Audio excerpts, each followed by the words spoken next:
إن هذا كان لكم جزاء وكان سعيكم مشكورا. Assalamu alaikum warahmatullahi wabarakatuh. My name is T. Muhammad Afiq.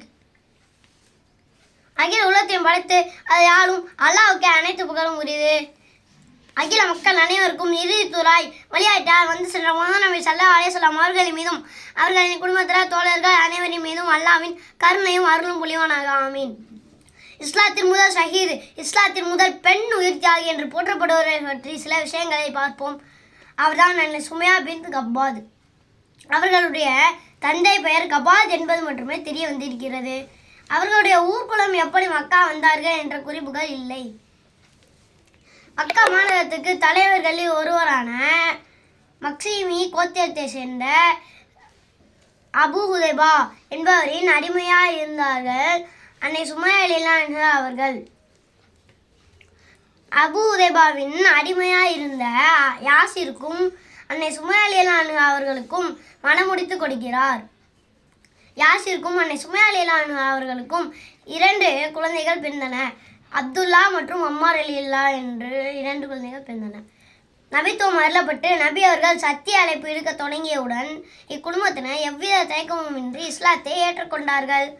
சுமையா ரலியல்லாஹு அவர்களையும் அவர்களின் குடும்பத்தையும் குறைஷிகள் அவ்வளவு துன்பங்கள் துயரங்கள் செய்தார்கள்.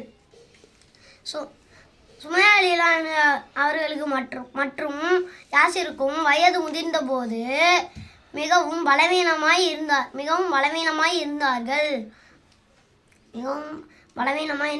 ஒரு நாள் அவர்களுக்கு இரும்பு கவசம் அனுபவித்து சுடுமணலில் கிடத்துவார்கள்.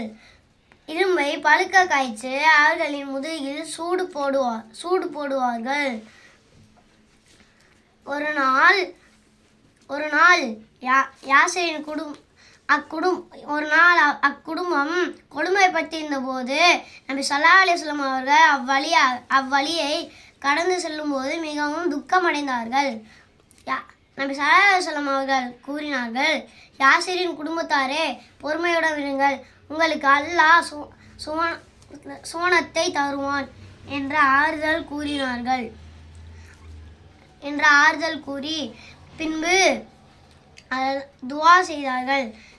யா அல்லாஹ், யாசிரின் குடும்பத்திற்கு மன்னிப்பு வழங்குவாயாக என்று பிரார்த்தனை செய்தார்கள். ஒரு நாள் சுமையா ரலியல்லாஹு அவர்கள் காலை முழுவதும் கொடுமையை அனுபவித்து மாலையில் வீட்டிற்கு வந்தார்கள்.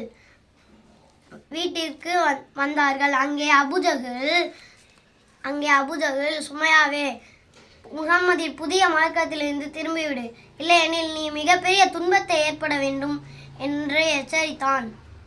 அதற்கு சுமையாவோ, ஏக இறைவன் ஒருவனே, முகமது நபி இறைவனின் தூதர் என்பதிலிருந்து நான் வெளிவர மாட்டேன் என்ற உறுதியுடன் கூறினார். வெறிகொண்ட அபூஜஹல் அவனுடைய கூர்மையான ஈட்டியினால் சுமையா ரலியல்லாஹு அவர்களை கண்மூடித்தனமாக தாக்கினான். அவர்களின் மர்ம உறுப்பில் தாக்கினான். இன்னா லில்லாஹி வ இன்னா இலைஹி ராஜிஊன். ஹிஜ்ரி 2ஆம் ஆண்டு நடந்த பத்ரு போரில் அபூஜஹல் கொலை உண்டான். நபி ஸல்லல்லாஹு அலைஹி வஸல்லம் அவர்கள் அம்மாரை அழைத்து, உம்முடைய தாயாரை கொன்றவனை அல்லாஹ் பழிவாங்கி விட்டான் என்று கூறினார்கள். சுமையா ரலியல்லாஹு அவர்களுக்கும் அவர்களின் குடும்பத்திற்கும் அல்லாஹ் உயர்வான சுவனத்தை வழங்குவானாக. ஆமீன் ஆமீன் யா ரப்பல் ஆலமீன். அஸ்ஸலாமு அலைக்கும் வரஹ்மத்துல்லாஹி வபரகாத்துஹு. صدق الله العظيم.